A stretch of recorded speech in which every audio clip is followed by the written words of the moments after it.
Greetings all, I am Anime Otaku Drew. I know I haven't done any videos in a very long time, and I've even been away on my gaming stream for a while. There's been a lot going on in my life, and I apologize for that. But I'm back, and tonight I want to cover something that I've been thinking about with Star Wars. You see, we are now 3 episodes into The Bad Batch, with the 4th coming up in about 24 hours from when I'm recording this. And damn, has it been a ride so far. Now, I'm going to start trying to do some proper reviews on the individual episodes pretty soon. But for my big return video here, I wanted to cover something that occurred to me as I've watched these first 3 episodes. However, since I will be covering major plot points from those episodes as I elaborate about my theory, I really have to throw a warning out there for anyone who is interested in watching those episodes but has yet to do so. If you fall into that category, then what the hell are you doing here pulling up a video about Bad Batch theories? If you want to watch the episodes and you haven't yet and you don't want to be spoiled, then add this video to your watch later list. Go watch the episodes, then come back and watch this. I'm guessing anyone still here has either watched the episodes or doesn't care about spoilers. So, with that said, let us continue. Now, as I'm sure you guessed from the video's title, I'm here to talk about the Kaminoan's big secret. Now, remember this scene from near the end of the first episode? Has the matter been rectified? The inhibitor chip augmentation was a success. However, the remaining clones of Squad 99 have escaped, along with Omega. We must be cautious. Until the Empire's intentions are made clear, say nothing. Yes, Prime Minister.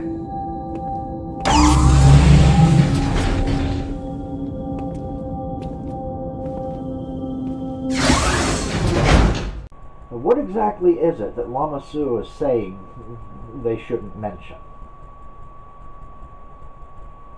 It's a question that immediately came to my mind as I watched this, even the first time.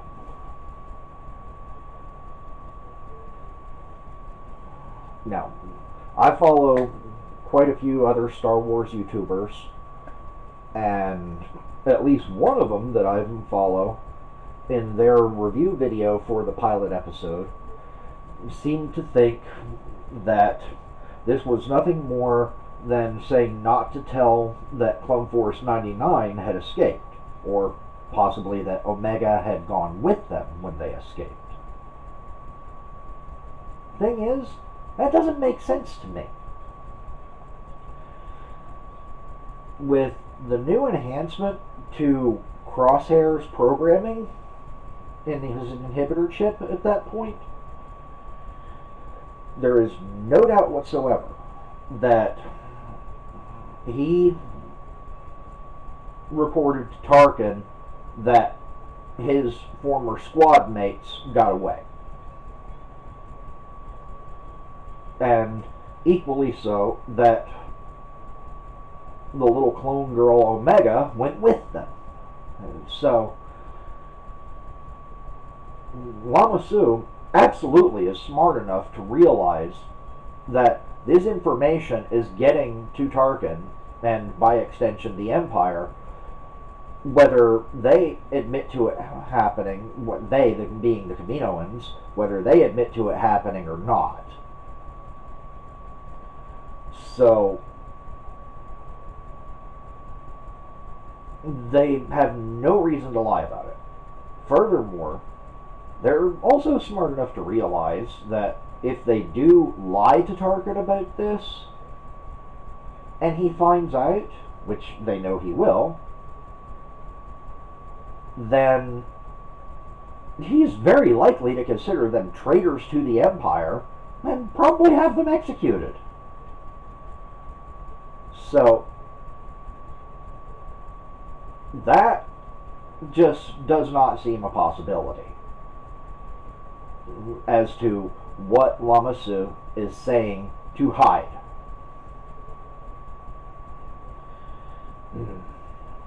But if it wasn't about the escape of Clone Force 99 and or Omega, what else could it be referring to? Well, I think we get part of the answer in that very clip. Let's take another look at at the relevant section of that. The remaining clones of Squad 99 have escaped, along with Omega. We must be cautious. Until the Empire's intentions are made clear, say nothing. Now notice how Nala Se hesitates before mentioning Omega. This places a subtle emphasis on her, and it's only after her departure is mentioned that Lama Su expresses a desire to keep their secret. Now, since we've already established the fact that her escaping with the Bad Batch is not something they would try to hide, the implication is that the Kaminoans are withholding some other information about Omega. So the question now becomes, what secret could they have about Omega that they are not telling Tarkin? The obvious answer would be that she, like the members of Clone Force 99, is an altered or enhanced clone. But Lama Su knows that Tarkin is not a stupid man. He's almost certainly already realized that she's a clone. And the fact that she's female is clear evidence that she's not a normal clone, that she has been altered.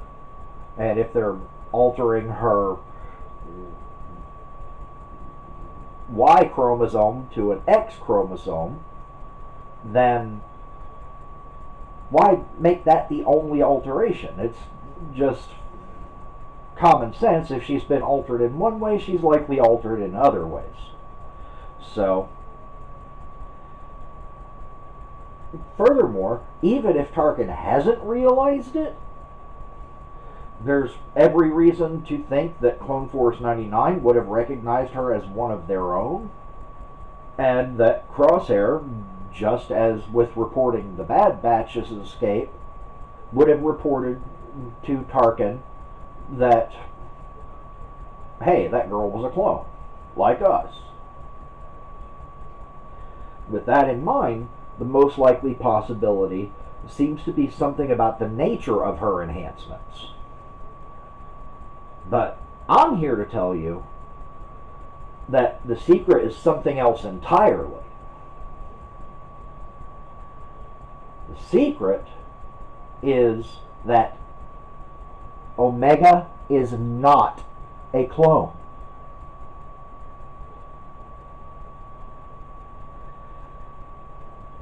I hear all y'all already. Come on now, Drew. That's just crazy. I hear you.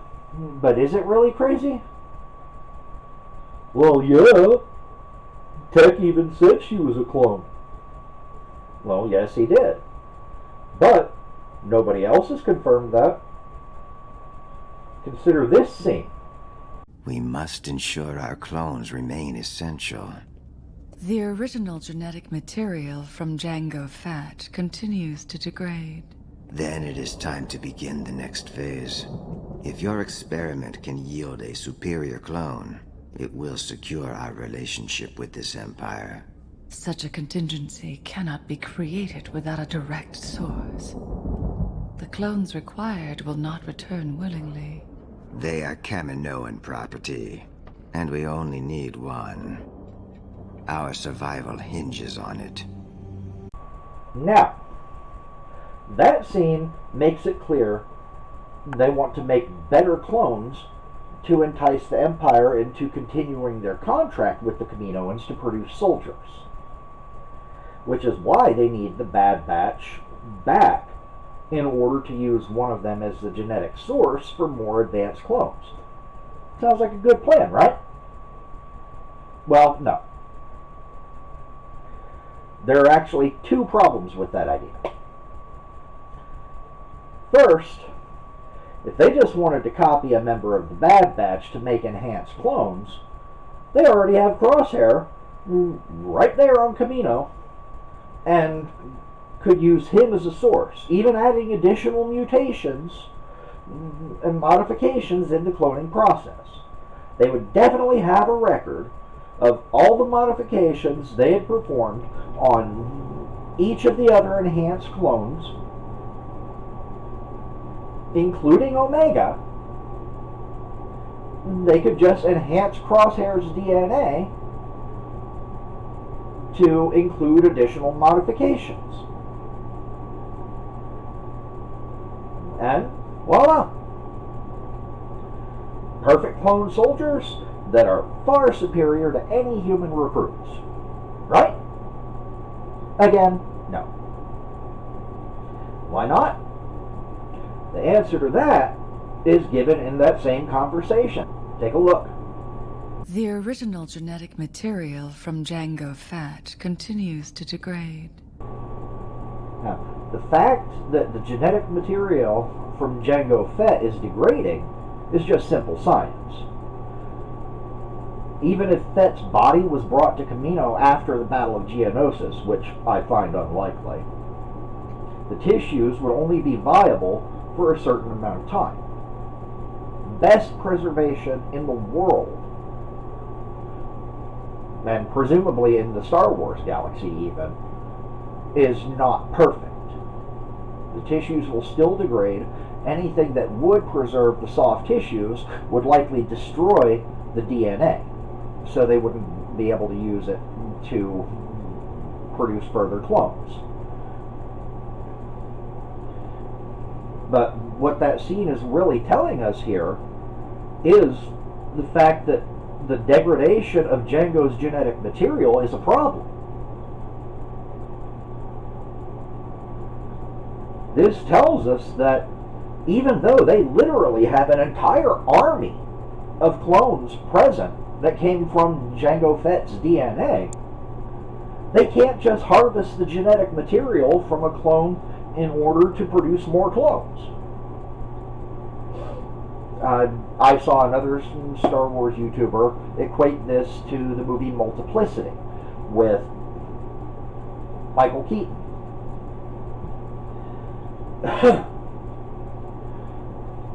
When Michael Keaton was cloned on that film, he produced a copy. He got cloned again, produced another copy. Then the clones, wanting additional help with various things, went without the knowledge of the original to produce an additional clone, and this third clone, the copy of a copy, came out, let's say, deficient. I like pizza. I like it. We're gonna need a cage. So the idea seems to be that producing a clone based off of other clones does not produce a viable result, even in the Star Wars universe, because if that was possible, then there's no reason they couldn't just continue the line of clones from the clones they already have. Now, let's do the math. The Kaminoans want the Bad Batch back so they can use DNA from someone with their group in order to produce new and better clones. But we just figured out the Kaminoans aren't able to use genetic material from a clone in order to produce other clones. Therefore, this tells us that one of the people with the Bad Batch is not a clone. Well, we know Echo is a clone. He was a Normie, captured by the Confederacy and tinkered with to the point that he's not just a regular clone anymore, but he's still a clone. Well, furthermore, we know that Tech is a clone, and he confirmed that he himself, Hunter, Wrecker, and Crosshair were all modified clones. Of course, Crosshair is not with them anymore, but I mean, it has been confirmed for us, if there had ever been any doubt, that he was too a clone. The only person left is Omega. Now, I already know your next question. If Omega's not a clone, then why did Tech say she's an enhanced clone like they are, huh? Or possibly, if she's not a clone, then what is she? Well, both of those questions actually lead to the same answer. She's a result of a different experiment by the Kaminoans. Not cloning, but genetic enhancement and breeding. You see, I'm thinking that Omega is the product of a clone, quite possibly an enhanced clone, having a child with a human mother.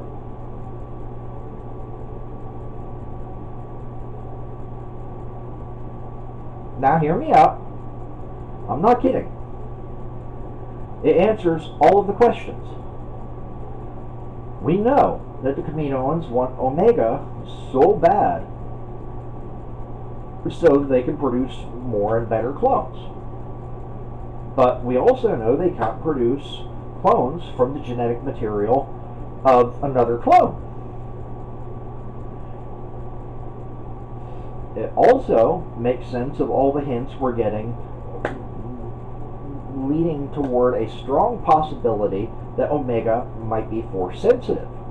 We know that clones don't have midichlorians and therefore cannot use the Force, cannot connect to the Force. But we know that a child of a clone can be a Force user. Of course, talking about Rey. Her father having been a clone of Palpatine that was cut off from the Force because of lack of midichlorians.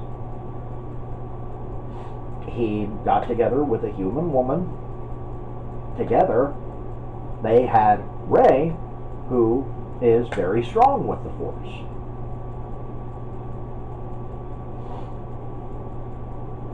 Now, I'll go one further, though. I think I might even have figured out who Omega's parents are.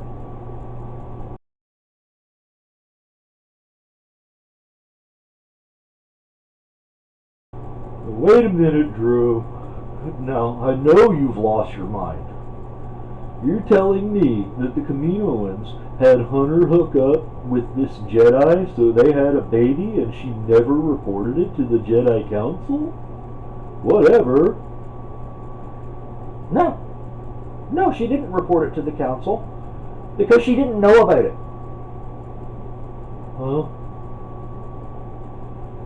Remember, the Kaminoans produce living beings as a business. As such, they would have excellent medical knowledge. I'm suggesting that at some point, most likely right after the Clone Wars started, this Jedi was assigned to Kamino, and the Kaminoans could easily have made the excuse that they wanted to give her a medical exam just to be sure that she wasn't carrying anything that could interfere with the clones, contaminate the environment, whatever. During that medical exam, they could easily, while taking samples for their tests, they could easily have harvested one or more of her egg cells. Similarly, the clones all would receive regular checkups from the Kaminoans, make sure all is in order, and during those checkups, I'm sure it would be routine to collect various samples from them. And during one of Hunter's exams, they could easily have collected samples of all of his bodily fluids. Then, after that, the Kaminoans could easily have combined his fluid with the Jedi's egg cell at their leisure,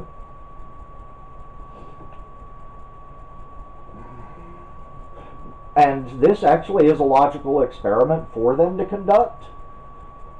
I mean, testing the viability of breeding the clones, possibly knowing that Jango Fett was killed on excuse me, knowing that Jango Fett was killed on Geonosis, they may have wanted to test this as a means to possibly extend the program.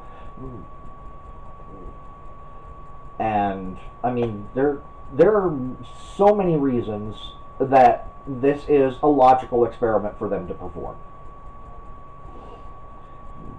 Like I said, testing the possibility of extending the program once Fett's DNA is gone.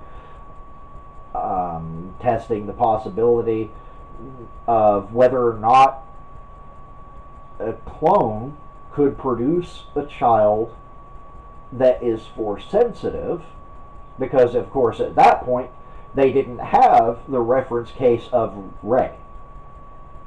So it would be something that they would want to test. Most likely way to find out, by mixing the genetics of the clone with a Jedi who is force sensitive by nature. So yeah, there's all sorts of reasons. This is a logical experiment for them to perform. And the idea that Hunter is the one that contributed the paternal DNA actually explains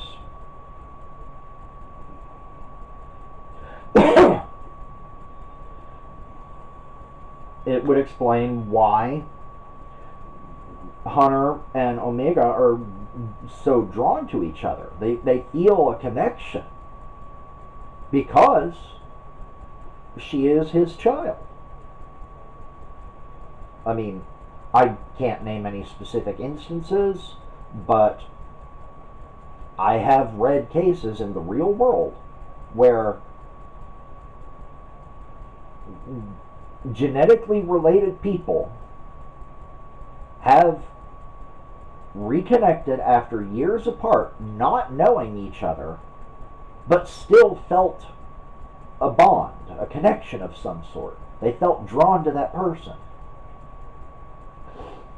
And I think that's what's going on here with Hunter and Omega. It also would explain why Tech would mistake Omega for an altered clone like themselves, because half of her DNA does come from an altered clone. So, and her features are reminiscent of the clones. I mean, she basically looks like a girl version of the younger clones we've seen all throughout the Clone Wars series. But there's the hair color that's different, which is a trait I'm sure inherited from her mother. And that actually, that's another piece of evidence in favor of this, is the fact that they went so far to hide the Jedi that was killed on Kamino. I mean, they knew people would be asking, okay, who was this Jedi?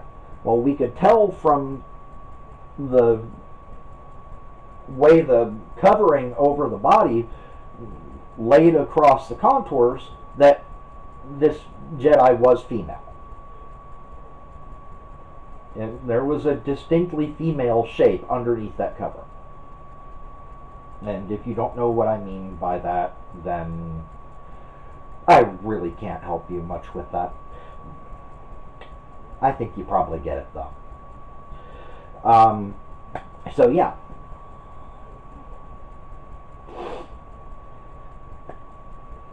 The reason this Jedi was hidden is because I'm sure she bears a fairly marked resemblance to Omega. Specifically hair color, but possibly other features as well. I sadly have not taken notice of Omega's eye color to note whether it's the same as the clones or not. I'm ashamed of that. But I think that ultimately, when we get a reveal of this information in the show, we're going to get some flashback explaining Omega's parentage, and we'll see this Jedi at that point in those flashbacks. They went out of their way to hide her appearance in the pilot episode because they didn't want the audience to figure it out too quick. I mean, good God, when Rogue One came out, because of the vague resemblance between the actress they got to play Jyn Erso and the actress who plays Rey, Daisy Ridley. I'm blanking on Jyn Erso's name, the actress's name, so apologies to her. She was awesome. But because of a vague resemblance, in the time from the first trailer up to the release, everyone started talking about, oh, she's got to be Rey's mom. She's got to be Rey's mom. And ever since, anyone that looks remotely like Rey, and even some that don't even look like her, it's been, oh, that's got to be Rey's mom. Oh, this is Rey's mom. That's Rey's mom. That's Rey's mom. This one is Rey's mom. Everybody is Rey's mom. Rey has a lot of moms. But ultimately, we find out in The Rise of Skywalker, well, actually, we don't find out who her mother really is. I think we might have seen her in a flashback, but maybe not. I don't know. I don't remember. I have not watched The Rise of Skywalker since the night that the movie came out in theaters. But the point is, if we saw this Jedi, alive or dead, with even just the same hair color as Omega, everyone in the universe, or everyone in the fandom, is going to start saying, oh, she's Omega's mother. Omega's not a clone at all. That's her mother. So they had to hide that and throw us a red herring with Tech saying that she is an enhanced clone, like with the Bad Batch. So they're throwing us off the scent. They're trying to. And it seems to be working because I have not seen anybody else raise this possibility.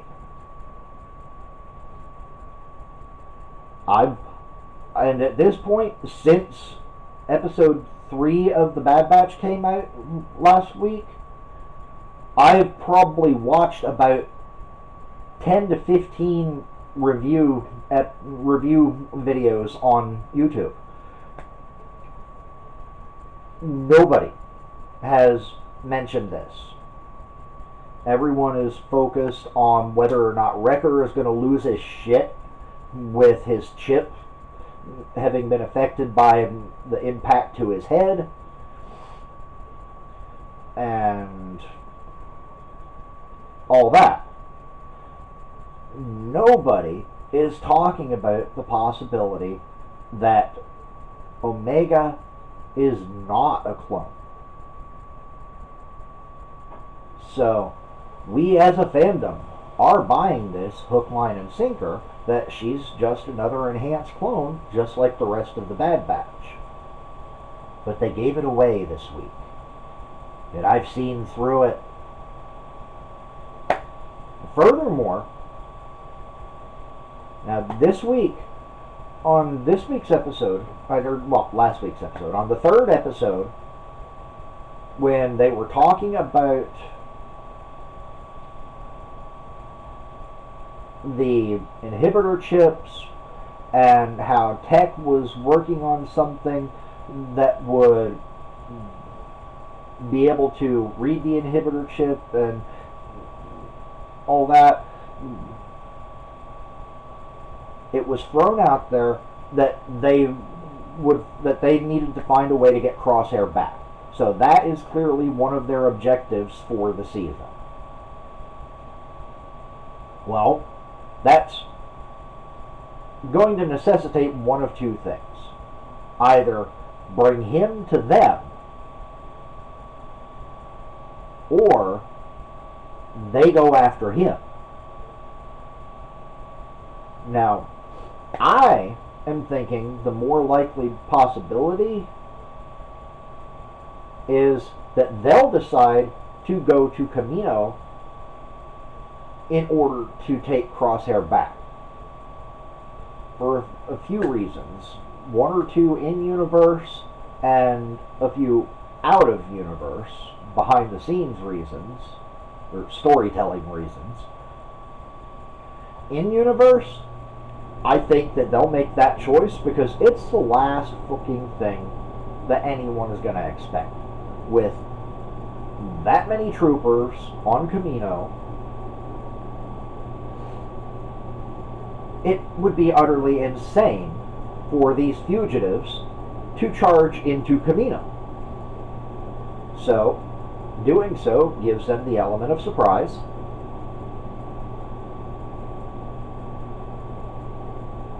Omega knows the facilities very well, so she quite likely knows shortcuts, side tunnels, maintenance tunnels, all that nifty shit that they could use to get around largely unseen. So,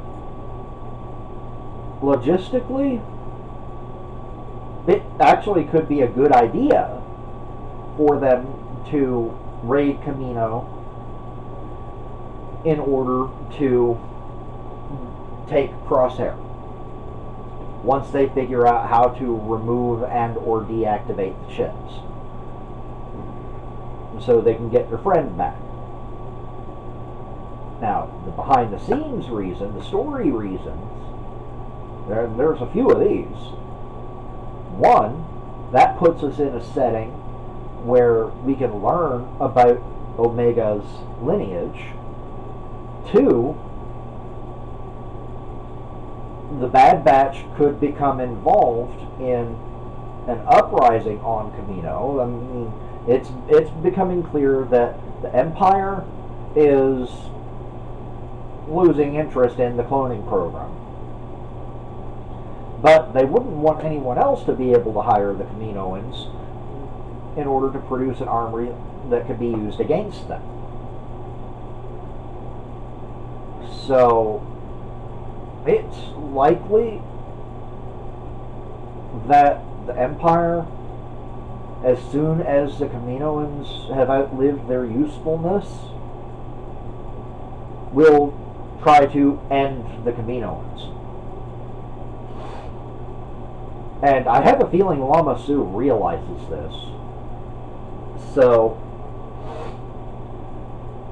I think that's why Lama Su is fighting so hard in order to maintain their contract with the Empire. And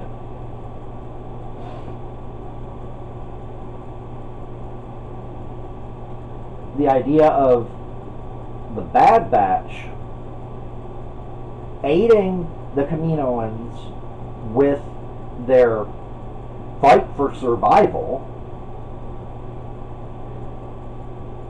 actually could be pretty cool. I think that would work out really well. That sounds like a good possible arc for the finale of the first season.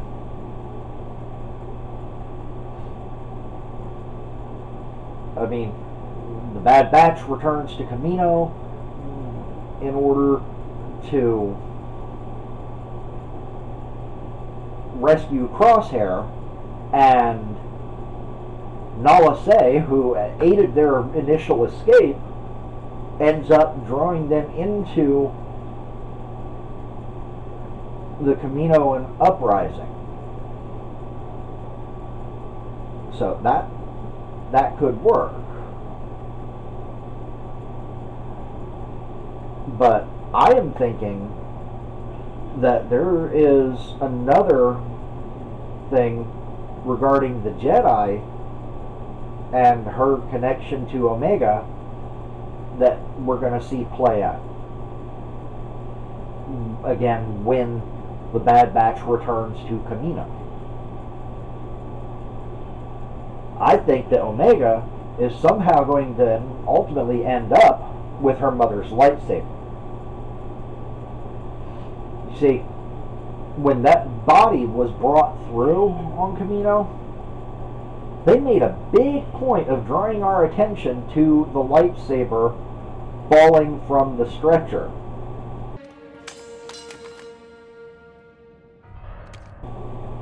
They focused really hard on that lightsaber.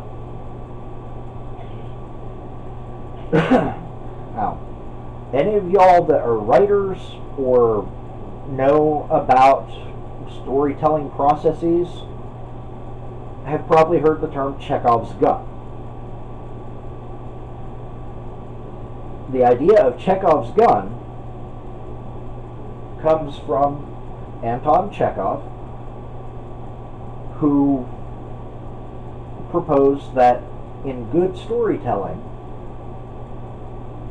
if a gun is shown on stage in the first act, then that gun will be fired in the second act. In other words, you don't put a gun in your story if it's not relevant to the story. You don't draw attention to something unless it is relevant. And some of y'all might argue that Well, the lightsaber was relevant because they wanted to make sure we understand that that body was a Jedi that was on Kamino. Well, I mean, they could have done that just by showing dead person in Jedi robes. There are all sorts of ways they could have done it that did not have us focus so hard on that lightsaber. And so, that's Chekhov's lightsaber right there. That our attention was drawn to that lightsaber because that lightsaber is going to be relevant. Omega is indeed force sensitive. She's the daughter of that Jedi, and she's going to end up with her mother's lightsaber later on in the series, I think toward the end of season 1. So, yeah, there you have it. The big secret that Lama Su and Nala Se are keeping from Tarkin and the Imperials is that Omega is not a clone at all, but is the force-sensitive child of an enhanced clone and a Jedi. What do you think? Crazy? Probable? Any counter theories or any thoughts to add? Go ahead and let me know down in the comments. If you liked the theory and or if you enjoyed the video, I hope you'll go ahead and subscribe, ring the bell, make sure you get notified when I put up future videos. I intend to do another video not long after this to give a channel update because there are some new things that I'm going to be doing and I would like to inform everyone about that stuff. I also have a lot more theories that I'm working on. I've got at least 3 or 4 about the Mandalorian.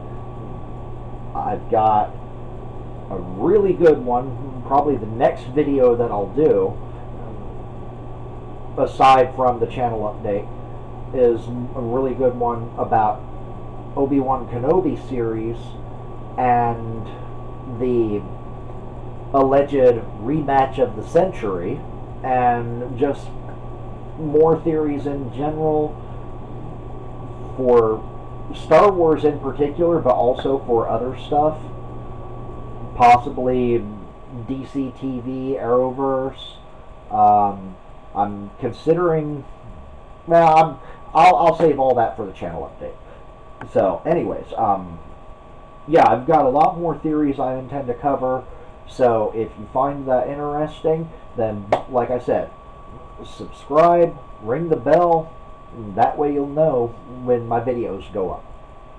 If you want to help out the channel, I do have a Patreon, and I will put the link for that in the description down there. Any donations I receive will go toward helping me to produce more and better content for the channel. Someday I actually hope to produce my own Star Wars fan film, like Star Wars Theory has done with the Vader and stuff. But that's down the road. That is down the road. In the meantime, it's going to be for stuff like better cameras, tripod, chair, soundproofing, green screen, just general stuff to improve the quality at this point. So yeah, if you want to help with that, please check out the Patreon. I'm going to rework the Patreon rewards pretty soon. The current rewards are going to change. If you want to help out, it's very much appreciated, and it will help me make more and better stuff for you guys. Also, like I said, I have been away on my gaming stream for a while because things have been kind of rough lately. I'm not sure when I'll be back to my live stream for gaming, but if you want to look for me on Twitch, also Anime Otaku Drew there, you can donate to me on there. I have made affiliate, so if you don't want to use Patreon, if you don't want to commit to a monthly donation. You can go do a one-time donation through my Twitch. If you cannot afford to donate, I understand that entirely. I myself am so broke I can barely afford to pay attention. So, if you can't afford it, don't feel bad. That's fine. It's all good. If you like what I'm doing, give me a like down there. Like I said, make sure to follow and subscribe.